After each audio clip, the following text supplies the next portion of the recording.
काशी विश्वनाथ भगवान की जय, गौरा महारानी की जय, श्री गणेश जी महाराज की जय, सरस्वती मात की जय, खेड़ापति सरकार की जय, कुबेरेश्वर महादेव की जय, संत सद्गुरुदेव गौ माता की जय। चिंता संतान हंतारो यत्पदानु रेणुका सुयनम तनीजाचार्यानं प्रणमामि मुहुर्मुहुः। यदनुकृतो जन्तुः सर्वदुःखातिगो भवेत् तमं सर्वदा वन्दे श्रीमद्वल्लभनन्दनम्। अज्ञानतिमिरागास्य ज्ञानजयशलाकया चक्षुरनमिलितेन तस्मै श्रीगुरवे नमः। नमामि हृदये शेषे लीलाचलब्धिशयनं लक्ष्मीसहस्रलीलाम्बिः सेव्यमानं कलानिधिं। चतुरभीष्व त्रिभिस्तवा षड्विजायते योऽसौ पञ्चदा हृदये मम। बोल विश्वनाथ भगवान की ओम नमः शिवाय। ओम नमः शिवाय। ओम नमः शिवाय। ओम नमः शिवाय। ओम नमः शिवाय।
विश्वनाथ भगवान की हर हर महादेव। हर हर महादेव। हर हर महादेव। हर काशी विश्वनाथ ओगरदानी त्रिकालदर्शी कैलाशी अविनाशी भूत भावन भूतेश्वर भगवान शिव, जिनकी पुनित पावन शिव महापुराण की कथा।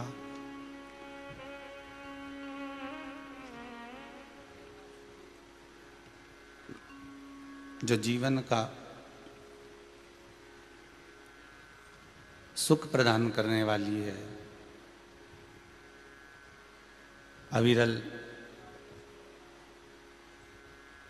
भक्ति और मुक्ति के साधन को निश्चित करने वाली है, ऐसी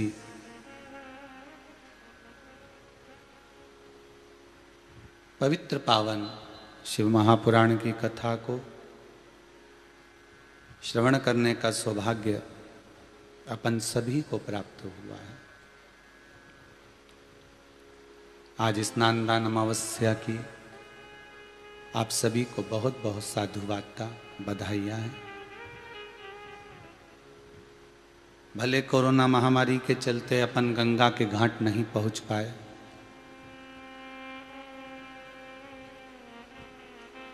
कोरोना महामारी के चलते अपन भले नर्मदा, सरयू, मंदाकिनी, यमुना, सरस्वती आदि पवित्र पावन नदियों के घाट पर भले ना पहुंचे हों, पर शिव महापुराण की कथा में वेद व्यास जी ने लिख दिया कि जिस स्थान पर शंकर की कथा हो रही होती है, या आप जिस जगह पर बैठकर शंकर की कथा को श्रवण कर रहे होते हैं, वहां पर सारी नदियां, तालाब, कुंड, सरोवर सब वहां आकर विराजमान हो जाते हैं। तो आप आस्था चैनल के माध्यम से घर बैठकर कथा सुन रहे हो, मोबाइल पर, फेसबुक, यूट्यूब पर कथा श्रवण कर रहे हो। आप यही भाव रखें कि शंकर की कथा में सारी नदियां, सारे तालाब, सारे कुंड, सारे सरोवर आकर विराजमान हैं, तो हम उसमें आज की कथा को सुनकर उसमें डुबकी लगा रहे हैं, उसमें गोता लगा रहे हैं। और बहुत बहुत साधुवादता देंगे, धन्यवाद देंगे श्री रामेश्वर लाल, श्रीमती सोवन देवी जी बांगड़ को, श्री राजेश, श्रीमती बिनाका जी बांगड़ को, जो सिडनी ऑस्ट्रेलिया में रहकर इस पुनित पावन शिव महापुराण की कथा को जनमानस तक पहुंचा रहे हैं। आज कथा मध्य में फरीदाबाद के भी पूर्व के यजमान यहाँ पर विराजमान हुए। ये बाबा की कृपा, शंभु की करुणा कृपा है। बांगड़ परिवार की ओर से विठले सेवा समिति के कर्मठ कार्यकर्ता श्री राजू जी मंत्री सधर्म पत्नी के साथ यहाँ पर उनके प्रतिनिधि के रूप में पूजन में विराजमान हुए। विद्वान विद्वान ब्राह्मण जो आज निरंतर कथाओं में श्री शिवाय नमस्तुभ्यम का जाप कर रहे हैं, महामृत्युंजय कर रहे हैं। शिव महापुराण का मूल पाठ, देवी भागवत का मूल पाठ, श्रीमद् भागवत का मूल पाठ नित्य स्मरण में लगे हुए हैं। संपूर्ण विश्व कल्याण के लिए ये कोरोना महामारी जो तीसरी लहर की लोग कह रहे हैं, बाबा से विनती है इसको थाम लेना बाबा। जो गए, जिनको हमने गवा दिया, खो दिया, ठीक है,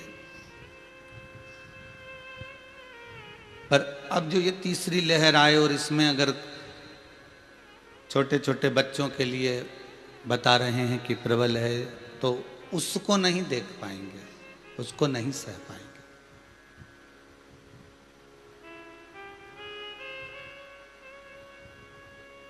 हम उसका स्मरण नहीं कर सकते।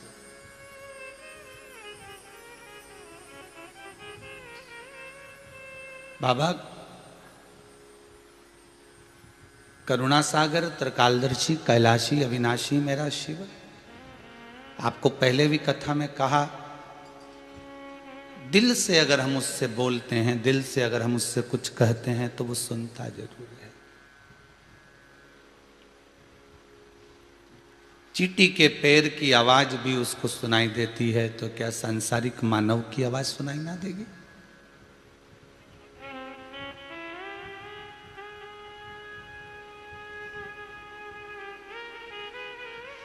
बस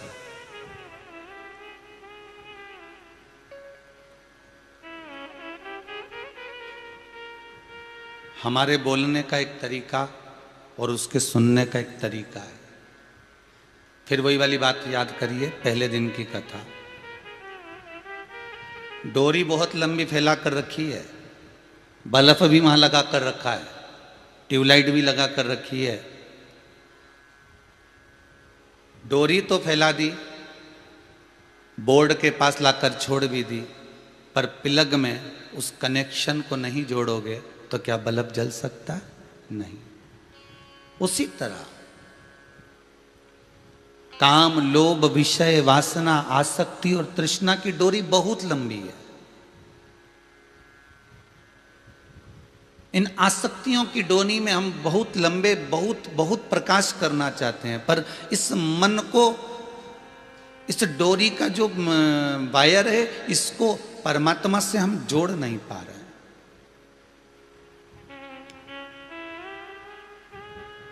हम भगवान से वंचित रह जाते हैं, और भगवान से वंचित रहकर हम परमात्मा तक नहीं पहुंच पाते। कहीं ना कहीं हमारी आसक्ति, कहीं ना कहीं हमारी तृष्णा, कहीं ना कहीं हमारा अभिमान, कहीं ना कहीं हमारा अहम हमारे सामने ऐसा प्रस्तुत हो जाता है कि परमात्मा हमसे दूर हो जाता है।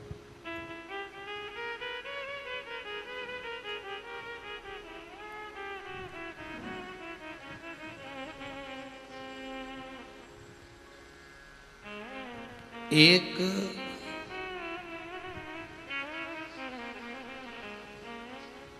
मट्टी के अपन सब बने हुए हैं। रोटी बनाने वाली जो माताएं होती हैं ना, बड़ी चतुर होती हैं, विद्वान होती हैं, और इनके बराबर कोई विद्वान नहीं हो सकता। माताएं बड़ी विद्वत्तावान होती हैं, बड़ी विद्वान होती हैं।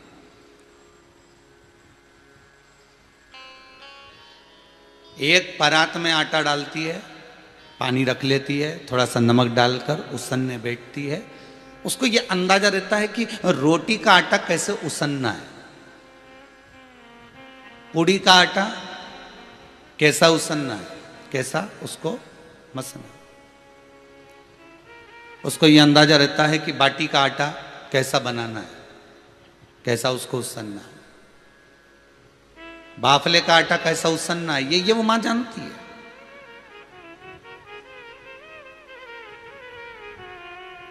आटा एक ही है, बस उसमें पानी की मात्रा कम और ज्यादा हो गई है।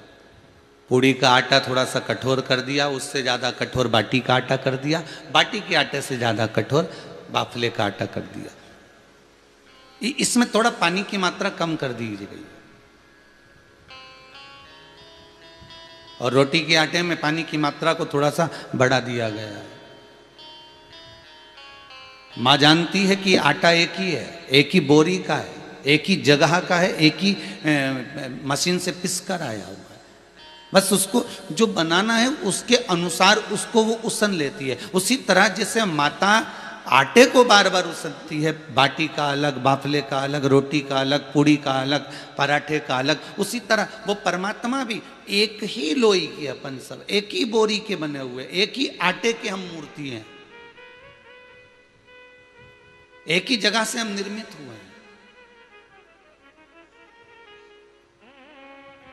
बस किसी में पानी की मात्रा ज्यादा दे दी, अर्थात भक्ति की मात्रा थोड़ी बढ़ा कर दे दी है। किसी में भक्ति की मात्रा थोड़ी सी कम कर दी गई है, किसी में और कम कर दी गई, किसी में और कम कर दी गई।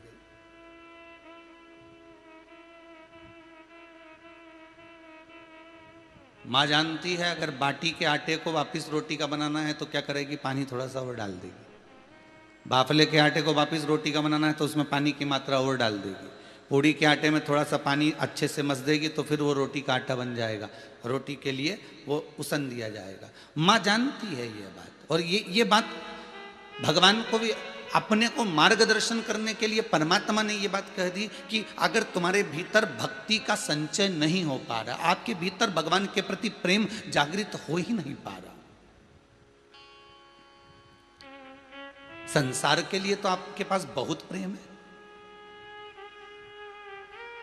संसार के लिए तो आप पूरा समय दे सकते हो। कितना प्रेम संसार वासियों से कर लेते हो कि कई प्रेम करने वाले होते हैं जो रात रात भर लगे रहते हैं और ब्रह्म मुहूर्त आएगा तब जाकर सोते होंगे, फिर सवेरे से तैयारी उनकी बात करने की हो जाती है। तो संसार के लोगों से जो प्रेम किया उनको कितना तुमने समय दिया वो भी तो विचार करो। 3 घंटा, 4 घंटा, 6 घंटा, 8 घंटा, जिससे तुम प्रेम करते हो, जिसमें तुम्हारी आसक्ति होती है, उसको तो तुम 2-2, 4-4, 5-5 घंटा तक बात कर लेते हो। उसको तुम स्नेह कितना दे देते हो।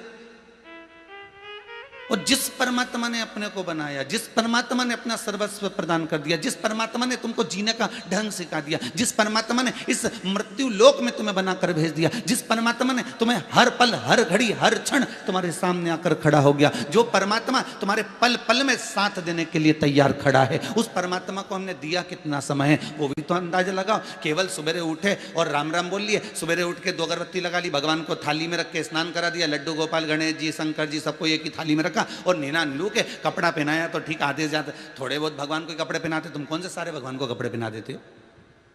पहनाओगे तो लड्डू गोपाल को पहनाओगे, देवी जी को पहना लोगे, विष्णु जी को पहना लोगे, बाकी की जितनी मूर्तियां सबको ऐसी बस रख दिया, फोटो पे कपड़ा फेर दिया और आराम से तिलक मिलक लगा के भगवान को रख दिया। बस कितनी देर लगी? ज्यादा से ज्यादा आधा घंटा, 1 घंटा, पौन घंटा, 2 घंटा, 1.5 घंटा, इससे ज्यादा तो नहीं लगा।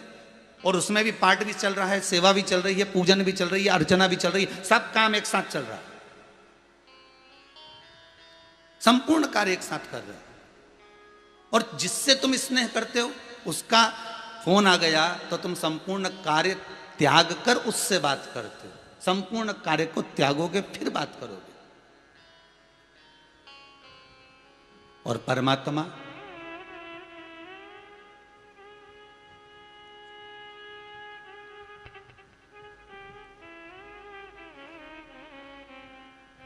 काम चल रहा है, नाम चल रहा है, स्मरण चल रहा है। परमात्मा को भी लगता है मैंने इतना दिया, मैंने इतना किया, स्मरण किया रहने के लिए, ये चित्त, ये वृत्ति, ये सब कुछ दिया, फिर भी तू जप नहीं पाया, स्मरण नहीं कर पाया। एक पल हम बार बार आपसे कहते हैं, शिव महापुराण के माध्यम से आज फिर कह रहे हैं। आज स्नान दान अमावस्या के दिन आप कथा सुन रहे हैं, कल से नवरात्रे प्रारंभ हो जाएंगे, गुप्त नवरात्रे 11 तारीख से 19 तारीख तक चलेंगे। बड़े विचित्र नवरात्रे हैं जिसमें माता जानकी ने राम जी का दर्शन पाया था। आपका किसी से भेद हो गया हो, विवाद हो गया हो, कोई से क्लेश हो गया हो, अदालत में कार्यवाही चल रही हो, भाई भाई, बहन बहन, पति पत्नी, नाते रिश्ते, बेटा बाप, पुत्र, किसी के भी साथ में अगर क्लेश चल रहा है, कल से एक नियम बना लो कि मैं एक ही तरह के फूल 9 फूल पहले दिन समर्पित करूंगी घी का दिया लगाकर, दूसरे दिन फिर 18, फिर 27, ऐसे बढ़ाते हुए 9 की मात्रा को बढ़ाते बढ़ाते बढ़ाते बढ़ाते 9वें दिन 81 की मात्रा आ जाएगी। 9 81 की मात्रा आई और फिर अपन अपना भाव समर्पित करो। संसार में मत भटको। दुनिया के लोगों के पास जाकर भटकोगे तो दुनिया के लोग तुम्हें भटकाने का प्रयास करेंगे। कोई कहेगा उसने ऐसा कर दिया होगा, ऐसा हो गया, कोई कहेगा तेरा तो कभी सुलझट्टा हो ही नहीं सकता, कोई कहेगा ऐसा हो गया होगा। अगर आप विश्वास रखे हो शंकर पर, अगर आप विश्वास रखे हो जगत जननी पर, अगर आप विश्वास रखे हो परमात्मा पर, तो ऐसा कोई काम नहीं जो सफल ना होता हो।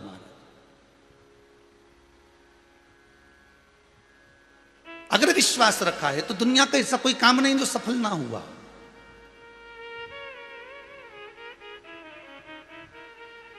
बस विश्वास को डिगने मत देना, भरोसे को टूटने मत देना।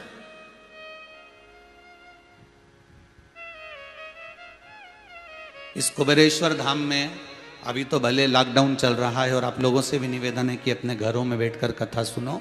यहां भले आप लोग अभी ना आए, जब पूर्ण तरह से कोरोना महामारी समाप्त हो जाए, ये कुबेरेश्वर धाम आपका बन रहा है।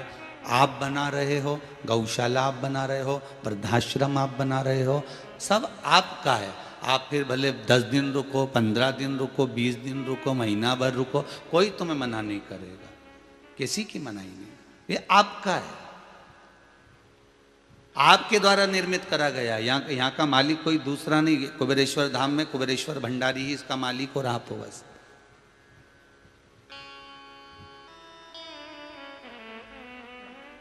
पर निवेदन है यहां आने से पहले एक विश्वास लेकर आना कि मैं बार बार गुरु जी के मुख से सुना है कि यहां आने वाला 3 महीने में वापस आता है, अपनी मुराद पूरी कर कर वापस 3 महीने में पहुंच जाता है। कुछ ना कुछ ऐसा होता है कि उसको आना ही पड़ता है। मन करता भी है कि हाँ, अभी नहीं चलेंगे, बाद में चलेंगे, पर ऐसा योग बन जाता है कि 3 महीने में आना ही पड़ता है।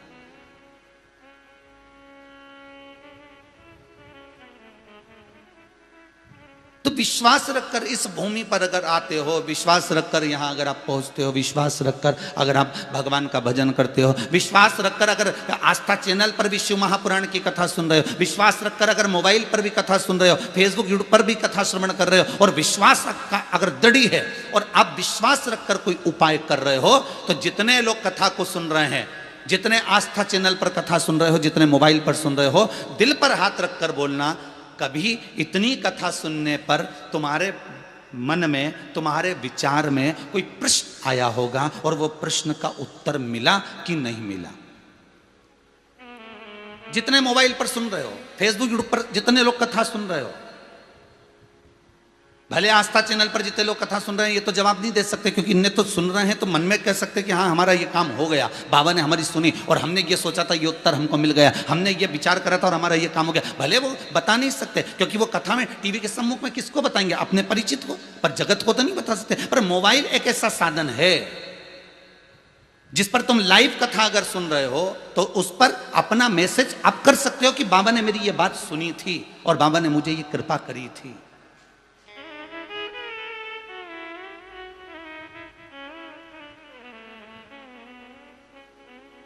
विश्वास मत गिरने देना। एक निवेदन हम पहले भी करे, आज फिर कहते हैं, पतियों से निवेदन है आपका विश्वास आपकी पत्नी के प्रति मत गिरने देना, और पत्नी से निवेदन है आपका विश्वास आपके पति के प्रति मत गिरने देना। सास से निवेदन है आपके बहू बेटे के प्रति विश्वास मत गिरने देना, और बहू और बेटों से निवेदन है आप सास के प्रति विश्वास मत गिरने देना। दुनिया कितनी भी आग लगाए, दुनिया कितना भी कहे उसने ऐसा कर दिया, उसने वैसा कर दिया, पर विश्वास मत गिरने देना। भरोसा यदि है, विश्वास यदि है, तो फिर वापिस जुड़कर एक एकाग्रता का भाव आ सकता है, फिर जुड़ सकता। कल से नवरात्रे प्रारंभ हो रहे हैं, गुप्त नवरात्रे, करो प्रयोग। भले अदालत में केस चल रहा हो, भले तलाक तक की नौबत पहुंच गई हो, और अगर आपके दिल में थोड़ा सा भी भाव है कि इसके साथ मुझे रहना है, मैं दूसरी शादी नहीं करना चाहती, मैं दूसरे लड़की से विवाह नहीं करना चाहता, मैं इसके साथ रहना चाहता हूं, मैं इसके साथ रहना चाहती हूं, अगर आपके भीतर अगर विश्वास है तो दृढ़ता में करो अनुष्ठान।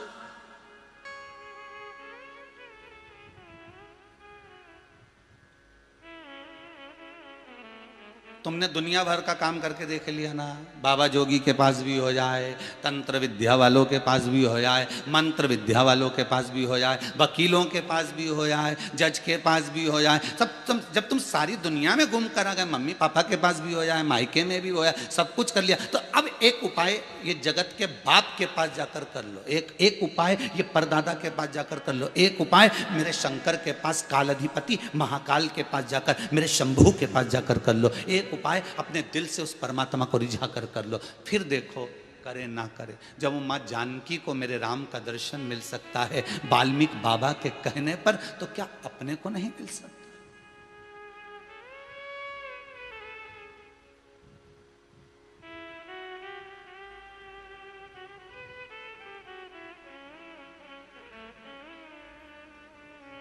उस विश्वास पर जियो। मिट्टी एक है, आटा एक है, बनाने वाले ने अलग अलग बना दिया है, बस चतुरता हम में आना चाहिए, विद्वत्ता हम में आना चाहिए।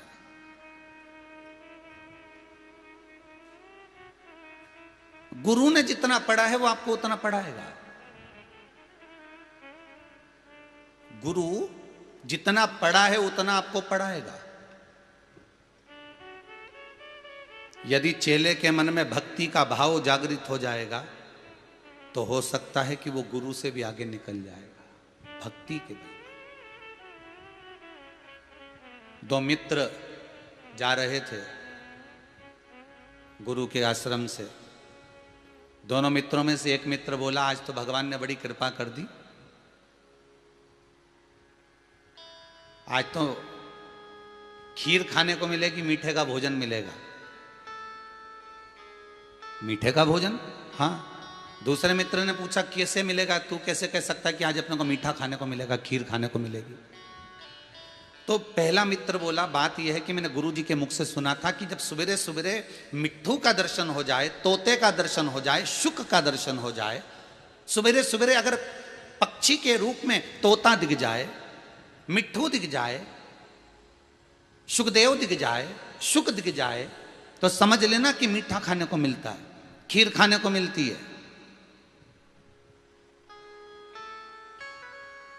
तुमने नहीं सुना क्या? तो उसने कहा, मैंने भी सुना है गुरु जी के मुख से कि अगर सवेरे सवेरे तोता दिखे, मिट्ठू दिखे, शुक दिखे, तो समझ लो खीर खाने को मिलेगी। तो फिर ये तोता नहीं दिख रहा तेरे को? तो दूसरा मित्र बोला, हाँ खीर तो खाने को मिलेगी, पर मुझे लगता है कि कड़वी मिलेगी, मीठी नहीं मिलेगी। मीठी खीर नहीं मिलेगी, कौन सी मिलेगी? कड़वी मिलेगी। तो मित्र ने पूछा, ऐसा कैसे?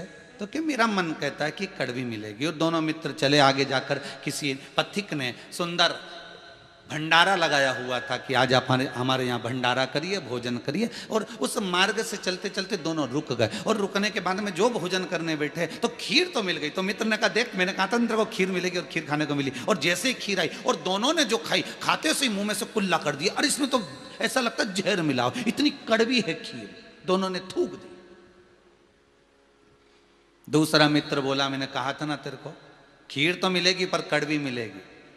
पर यह बता कि गुरुजी ने कहा था कि खीर खाने को मिलेगा, मीठा खाने को मिलेगा, फिर ये खीर कड़वी कैसे हो गई? तो दूसरा मित्र बोला, बात इतनी सी है कि गुरुजी ने तो इतना बता दिया था कि तोते का दर्शन होगा तो खीर खाने को मिलेगी, पर गुरुजी ने कहा था मीठा खाने को मिलेगा, पर गुरुजी ने ये नहीं बताया था कि तोता कहाँ बैठा होगा। मेरे को मालूम है, मैंने देखा कि खीर तो खाने को मिलेगी, पर तोता नीम के पेड़ पर बैठा था, इसलिए मैं समझ गया कि खीर तो मिलेगी पर वो कड़वी मिलेगी। अब गुरु को जितना मालूम था गुरु ने उतना ज्ञान दे दिया, पर शिष्य अपने भीतर की भक्ति के बल पर, अपने भीतर के ज्ञान के बल पर, अपने भीतर के धैर्य के बल पर, अपने भीतर के चिदानंद वृत्ति शिव के प्रति समर्पण के बल पर जो ज्ञात कर सकता है, वो दुनिया में कोई ज्ञात नहीं कर सकता।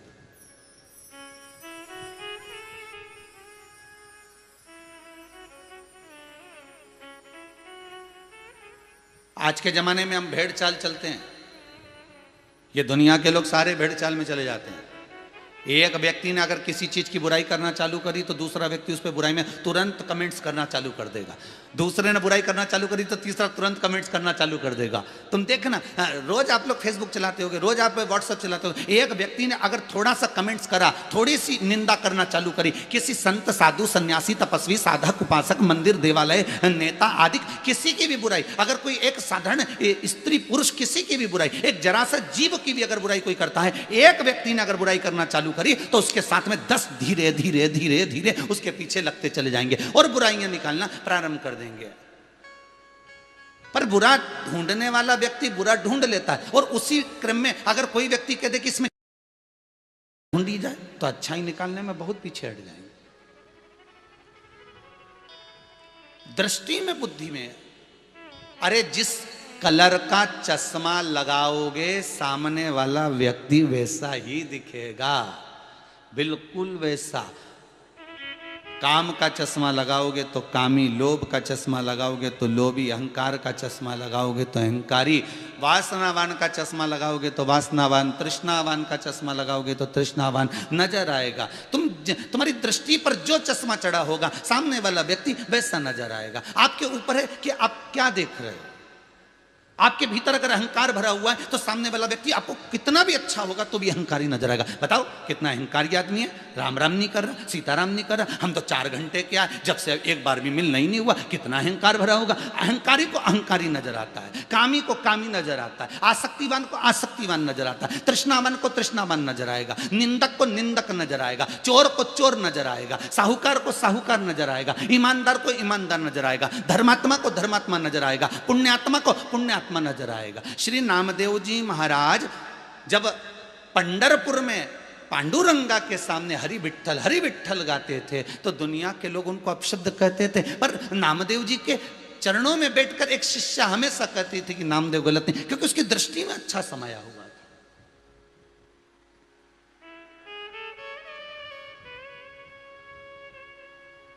उसकी दृष्टि में मानो तो मैं गंगा मां, ना मानो तो बहता। ये आपके ऊपर है। आप मानो तो शंकर शिवलिंग में है, आप ना मानो तो ये पत्थर का टुकड़ा है। आप मानो तो रुद्राक्ष में शिव है, आप ना मानो तो ये तो एक फल है। आप मानो तो ये बेलपत्र की इस शाखा में, बेलपत्र की इस डंडी में पार्वती है, क्योंकि पुराण में लिखा है, स्कंद पुराण में, कि बेलपत्री में ब्रह्मा विष्णु महेश ये तीनों हैं, और बीच की जो शाखा है ये जगत जननी जगदम्बा है, और दो पत्ती के बीच में जो बड़ी पत्ती है, दो पत्ती के बीच में जो ये बीच की जगह जो बची है, इसमें सरस्वती और लक्ष्मी है। इस पत्ती के पीछे जो छोटा सा डूठ लगा रहता है, इसमें 33 कोटि देवता है। मानोगे तो मानोगे ना मानोगे तो आपके लिए तो बस यही है कि एक बेलपत्री है, केवल एक बेलपत्री।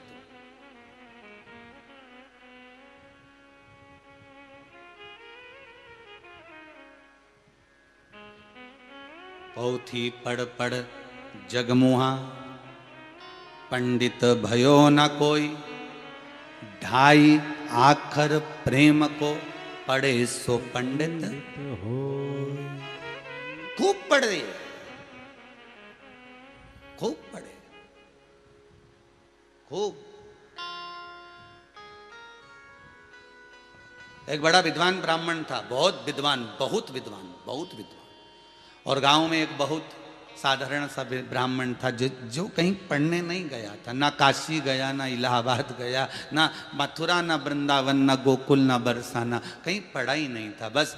पर सरस्वती की कृपा ऐसी थी, उसने सारे वेद और पुराण पढ़ रखे थे, उसने सारे शास्त्र पढ़ रखे थे, उसमें बड़ी विद्वत्ता थी, और दूसरे के पास कुछ भी नहीं था। बस भगवान का नाम का भजन करता, पोथी लेके बैठ जाता, और पोथी को खोल खोल के पूरी कथा सुनाता रहता, और पूरे गांव के लोग उसके पास में भीड़ करके इकट्ठे होके कथा सुनने जाते। तो जो ये विद्वान ब्राह्मण था, इसकी पत्नी भी वहां जाती थी।